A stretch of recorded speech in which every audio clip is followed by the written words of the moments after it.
Il est des rendez-vous qui marquent un tournant. Ce matin, la Guinée, sous le leadership du ministère du Plan et de la Coopération internationale, trace un nouveau cap.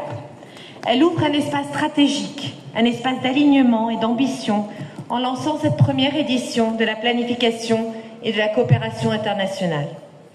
Ce n'est pas anodin, car à l'heure où les crises se chevauchent, économiques, climatiques, sécuritaires, planifier et coopérer s'imposent comme les deux boussoles essentielles pour construire un avenir durable. La planification est une promesse, celle de ne pas naviguer à vue, celle de transformer une ambition nationale en trajectoire collective, celle de transformer la vision en action concrète. En Guinée, des avancées majeures sont en cours, à commencer par le recensement général de la population et de l'habitat. Ce recensement essentiel pour disposer de données désagrégées et fiables constitue une fondation indispensable pour ne laisser personne de côté dans la réalisation des objectifs de développement durable.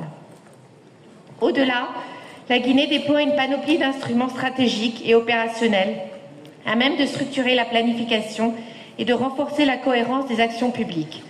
L'approche budget-programme qui oriente la programmation budgétaire vers des résultats clairs, mesurables et une allocation optimale des ressources.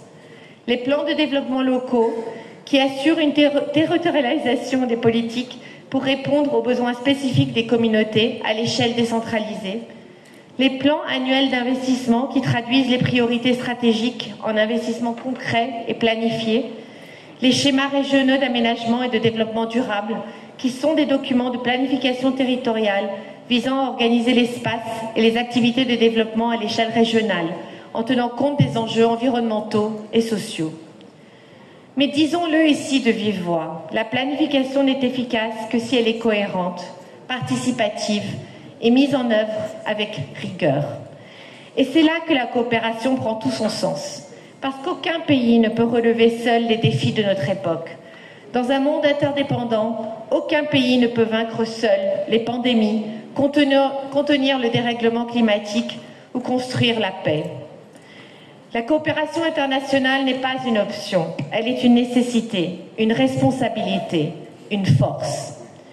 La Guinée, comme d'autres nations, a besoin de cette coopération pour aller plus loin, plus vite, plus justement. Et elle y contribue par sa voix, par sa position stratégique, par son engagement pour la paix régionale et la transition démocratique. Mais nous le constatons, la coopération évolue. Elle devient plus horizontale, plus complexe, plus ciblée. Elle doit s'inscrire dans une logique de co-construction, de redevabilité, d'efficacité mutuelle.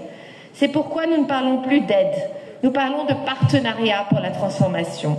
Aux Nations Unies, avec la réforme voulue et soutenue par les États, nous sommes passés des cadres d'assistance au développement au cadre de coopération pour le développement durable. Notre premier comité de pilotage, d'ailleurs, vient de se tenir il y a seulement 2 jours. Excellences, Monsieur le Premier ministre, Mesdames et Messieurs, je vais dire quelques mots sur le programme Simandou 2040 qui est pour la Guinée et pour nous, les partenaires, le test de cette maturité collective.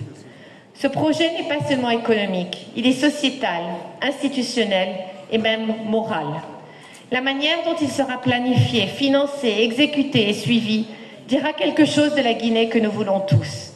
La Guinée d'un développement qui ne se résume pas à extraire, mais à élever, qui investit dans ses populations, ses territoires, sa jeunesse.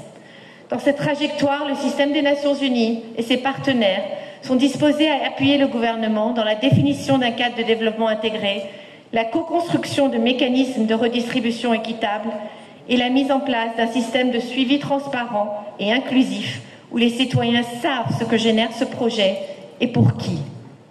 Cependant, pour réussir, nous avons besoin de mécanismes de coordination beaucoup plus robustes. Trop souvent, les efforts s'empilent, les stratégies se croisent et les financements se perdent en route. L'expérience documentée du système des Nations Unies nous montre que les pays qui avancent vite vers les ODD le font autour de 3 leviers. Premièrement, planifier ensemble, dans une approche inclusive et centrée sur les résultats. Deuxièmement, financer ensemble, avec des mécanismes de cofinancement, de mobilisation des ressources internes et une solidarité internationale assumée.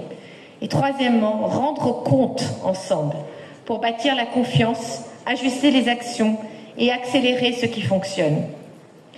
Je m'en voudrais, Monsieur le Président du CNT, Monsieur le Premier ministre, Monsieur le ministre du Plan et de la Coopération internationale, si je ne profite pas de cette présente tribune pour lancer un appel à la mobilisation collective.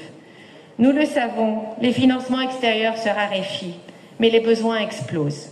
Les crises, qu'elles soient sanitaires, alimentaires, environnementales, ne préviennent pas. C'est maintenant qu'il nous faut faire bloc, agir ensemble, prioriser ce qui compte, mettre les moyens où cela change des vies. Ces journées qui nous réunissent ne sont pas seulement une rencontre d'experts, elles sont une déclaration d'intention. Elles disent que la Guinée veut penser son avenir, le planifier, le financer, le bâtir en coopération. Et pour cela, vous pouvez totalement compter sur le système des Nations Unies et ses partenaires. Nous sommes là aux côtés du gouvernement, des communautés, du secteur privé, de la société civile, avec une seule mission, accompagner la Guinée dans une transformation durable, inclusive et souveraine. Car oui, le développement est une responsabilité partagée et ensemble, nous pouvons bâtir une Guinée où personne, absolument personne, n'est laissé pour compte. Je vous remercie.